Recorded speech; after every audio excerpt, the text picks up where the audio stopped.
सल्तनत काल तक हम लोग पढ़ा चुके हैं। अब हम सल्तनत काल के बाद अब हम विजयनगर साम्राज्य के बारे में पढ़ाएंगे। ठीक है। विजयनगर की स्थापना 1336 ईस्वी में हरिहर एवं बुक्का नामक दो भाइयों ने की थी, जो 5 भाइयों के परिवार के अंग थे। विजयनगर का शाब्दिक अर्थ होता है जीत का शहर। हरिहर एवं बुक्का ने विजयनगर की स्थापना विद्यारण्य पंत से आशीर्वाद प्राप्त कर की थी। हरिहर एवं बुक्का ने अपने पिता संगम के नाम पर संगम वंश की स्थापना की थी। विजयनगर साम्राज्य की राजधानी हम्पी थी। विजयनगर साम्राज्य के खंडहर तुंगभद्रा नदी पर स्थित है। इसकी राजभाषा तेलुगु थी। हरिहर एवं बुक्का वारंगल के काकतीय शासक प्रताप रुद्रदेव के सामंत थे। विजयनगर साम्राज्य पर क्रमशः निम्न वंशों ने शासन किया था, विजयनगर साम्राज्य पर क्रमशः 4 वंशों ने शासन किया था। जो पहला था संगम वंश, उसके बाद सलूप वंश, उसके बाद तुलुप वंश, उसके बाद अराविडु वंश। बुक्का ने वेद मार्ग प्रतिष्ठापक की पद धारण की थी। हरिहर द्वितीय ने संगम शासकों में सबसे पहले महाराज धीराज की उपाधि धारण की थी। इटली की यात्री निकोलो कांटी विजयनगर की यात्रा पर देवराय प्रथम के शासनकाल में आया था। इसने दास प्रथा के बारे में विस्तृत वर्णन किया है। देवराय प्रथम ने तुंगभद्रा नदी पर एक बांध बनवाया ताकि जल की कमी दूर करने के लिए नगर में नहरें ला सके। सिंचाई के लिए उसने हरिद्रा नदी पर बांध बनवाया। संगम वंश का सबसे प्रतापी राजा देवराय द्वितीय था। इसे इमाडी देवराय भी कहा जाता था। फारसी राजदूत अब्दुल रज्जाक द्वितीय के शासनकाल में विजयनगर आया था। इसके अनुसार विजयनगर में पुलिस वालों का वेतन वेश्यालय की आय से दी जाती थी। तेलुगु कवि श्रीनाथ कुछ दिनों तक देवराय द्वितीय के शासन में रहे। फरिश्ता के अनुसार देवराय द्वितीय ने अपनी सेना में 2000 मुसलमानों को भर्ती किया था और उन्हें जागीरें दी थी। एक अभिलेख में देवराय द्वितीय को जगवेटकर कहा गया है। देवराय द्वितीय ने संस्कृत ग्रंथ महानाटक सुधानिधि एवं ब्रह्मसूत्र पर भाष्य लिखा है। मल्लिकार्जुन को प्रौढ़ देवराय भी कहा जाता था। सालूब नरसिंह ने विजयनगर में दूसरे राजवंश सालूब वंश की स्थापना की थी। तुलुप वंश की स्थापना वीर नरसिंह ने की थी। तुलुप वंश का महान शासक कृष्णदेवराय था। वह 8 अगस्त 1509 को शासक बना। सालूब तिम्मा कृष्णदेवराय का योग्य मंत्री एवं सेनापति था। बाबर ने अपनी आत्मकथा बाबरनामा में कृष्णदेवराय को भारत का सर्वाधिक शक्तिशाली शासक बताया था। कृष्णदेवराय के शासनकाल में पुर्तगाली यात्री डोमिगोस पायस विजयनगर आया था। कृष्णदेवराय के शासनकाल में पुर्तगाली यात्री डोमिगोस पायस विजयनगर आया था। कृष्णदेवराय के दरबार में तेलुगु साहित्य के 8 कवि रहते थे, जिन्हें अष्टदिग्गज भी कहा जाता था। अष्टदिग्गज तेलुगु कवियों में अल्लसनी पेद्दन सर्वप्रमुख था, जो संस्कृत एवं तेलुगु दोनों भाषाओं का विद्वान था। इसे तेलुगु कविता का पितामह एवं आंध्र कविता का पितामह की उपाधि भी दी गई थी। उसके शासनकाल में तेलुगु साहित्य को क्लासिक युग कहा जाता है। कृष्णदेवराय ने तेलुगु में अमुक्त माल्यद एवं संस्कृत में जामवती कल्याणम और उषा परिणय की रचना की थी। विजयनगर साम्राज्य में नंदीगढ़ी लिपि का प्रयोग होता था। विजयनगर साम्राज्य में नंदीगढ़ी लिपि का प्रयोग होता था। नागलपुर नामक नए नगर, हजाराराम एवं विठल स्वामी मंदिर का निर्माण कृष्णदेवराय ने करवाया था। इसके अतिरिक्त कृष्णदेवराय ने चिदम्बरम मंदिर, अंबारम में पार्वती का मंदिर एवं कांचीपुरम में वरदराज एवं एकम्बरनाथ मंदिर का निर्माण करवाया था। कृष्णदेवराय की मृत्यु 1529 में हो गई। कृष्णदेव राय ने आंध्र भोज और अभिनव भोज आंध्र पितामह आदि उपाधि धारण की थी। तुलुप वंश का अंतिम जो शासक था ना, वो सदाशिव राय था। तुलुप वंश का अंतिम शासक कौन था? सदाशिव था। राक्षसी तंगरी या तालीकोटा या बन्नीहट्टी का युद्ध 23 जनवरी 1565 को हुआ था। इसी युद्ध के कारण विजयनगर का पतन भी हो गया था। विजयनगर के विरुद्ध बने दक्षिण राज्यों के संघ में शामिल था बीजापुर, अहमदनगर, गोलकुंडा एवं बीदर। इस संयुक्त मोर्चे का नेतृत्व अली आदिल शाह कर रहा था। तालीकोटा के युद्ध में विजयनगर का नेतृत्व राम राय कर रहा था। विजयनगर के राजाओं और बहमनी के सुल्तानों के हित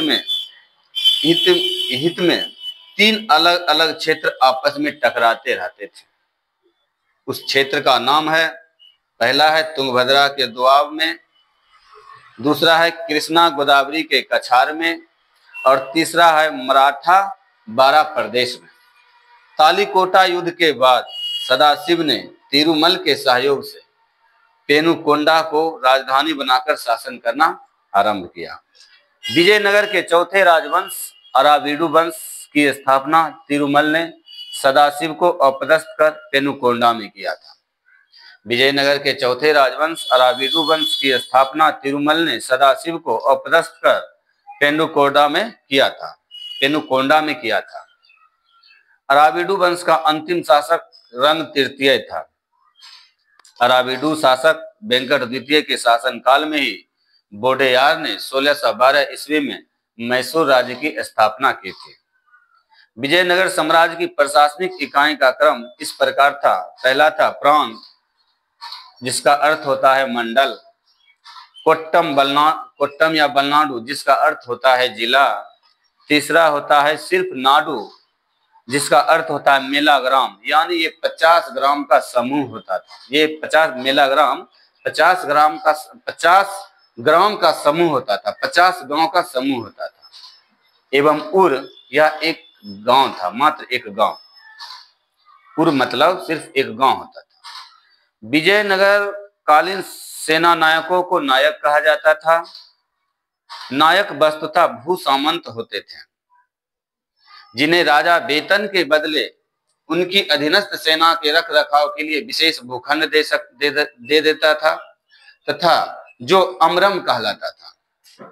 आयंगर व्यवस्था प्रशासन को सुचारू रूप से संचालित करने के लिए प्रत्येक ग्राम को एक स्वतंत्र इकाई के रूप में संगठित किया गया था। इन ग्रामीण इकाइयों पर शासन हेतु 12 प्रशासकीय अधिकारियों की नियुक्ति की जाती थी। इनको सामूहिक रूप से अयंगर कहा जाता था। वे अवैतनिक होते थे। इनकी सेवाओं के बदले सरकार इन्हें पूर्णतः लगान मुक्त या कर मुक्त भूमि प्रदान करती थी। इनका पद अनुवांशिक होता था। वह इस पद को बेच या गिरवी भी रख सकता था। जो वह पद उसे मिलता था, लगान मुक्त कर जो मिलता, भूमि मिलता था या कर मुक्त भूमि जो मिलता था, वह बस मतलब इसको बेच भी सकता था और गिरवी भी रख सकता था। ग्राम स्तर की कोई भी संपत्ति इन अधिकारियों के इजाजत के बगैर ना तो बेची जा सकती थी और ना ही दान में दी जा सकती थी। आयंगर व्यवस्था में ग्राम स्तर की कोई भी संपत्ति इन अधिकारियों की इजाजत के बगैर ना तो बेची जा सकती थी और ना ही दान में दी जा सकती थी। एक था कर्णिक। कर्णिक नामक आयंगर के पास जमीन के क्रय विक्रय से संबंधित समस्त दस्तावेज होते थे। विजयनगर साम्राज्य की आय का सबसे बड़ा स्रोत लगान ही था। भू राजस्व की दर जो है उपज का 1/6 भाग था। विवाह कर जो वर और वधू दोनों से लिया जाता था। जैसे कोई शादी करता था ना, तो दोनों से कर लिया जाता था, वर से भी और वधू से भी, दोनों तरफ से कर लिया जाता था। विधवा से अगर कोई विवाह करता था तो उससे कर नहीं लिया जाता था। उसके बाद आता है उम्बली। उम्बली क्या है? तो ग्राम में विशेष सेवाओं के बदले दी जाने वाली लगान मुक्त भूमि की भूधारण पद्धति थी। उम्बली क्या थी? तो ग्राम में विशेष सेवाओं के बदले दी जाने वाली लगान मुक्त भूमि जो दी जाती थी उसे ही उम्बली कहा जाता था। उसके बाद आता है रथ कोरगे। रथ कोरगे क्या था? तो युद्ध में शौर्य का प्रदर्शन करने वाले मृत लोगों के परिवार को दी गई भूमि को कहा जाता था रथ कोरगे। युद्ध में शौर्य का प्रदर्शन करने वाले मृत लोगों के परिवार को दी गई भूमि को रथ कोरगे कहा जाता था। उसके बाद ब्राह्मण, मंदिर या भूस्वामी जो स्वयं कृषि नहीं करते थे, किसानों को पट्टे पर भूमि दे देते थे, ऐसी भूमि को कुट्टगी कहा जाता था। ब्राह्मण, मंदिर या भूस्वामी जो स्वयं कृषि नहीं करते थे, किसानों को पट्टे पर भूमि दे देते थे, ऐसी भूमि को कुट्टगी कहा जाता था। वे कृषक मजदूर जो भूमि के क्रय विक्रय के साथ ही हस्तांतरित हो जाते थे, कूदी कहलाते थे। क्या कहलाते थे? कूदी कहलाते थे। युद्ध में वीरता दिखाने वाले पुरुषों के लिए गंडपेंद्र नामक पैर में धारण करने वाले करे को सम्मान का प्रतीक माना जाता था। कृष्णदेव राय के दरबार में महिला अंगरक्षिका का वर्णन मिलता है कृष्णदेव राय के दरबार में।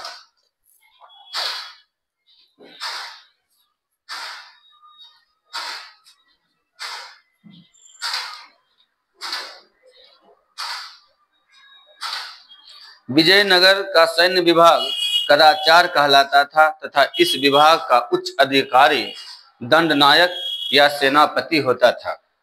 टकसाल विभाग को जोरी खाना कहा जाता था। चेट्टियों की तरह व्यापार में निपुण दस्तकार वर्ग के लोगों को वीर पंजाल कहा जाता था। उत्तर भारत से दक्षिण भारत में आकर बसे लोगों को वरवाह कहा जाता था। विजयनगर में दास प्रथाएं प्रचलित थी। मनुष्य के क्रय विक्रय को वेश्यावृत्ति कहा जाता था।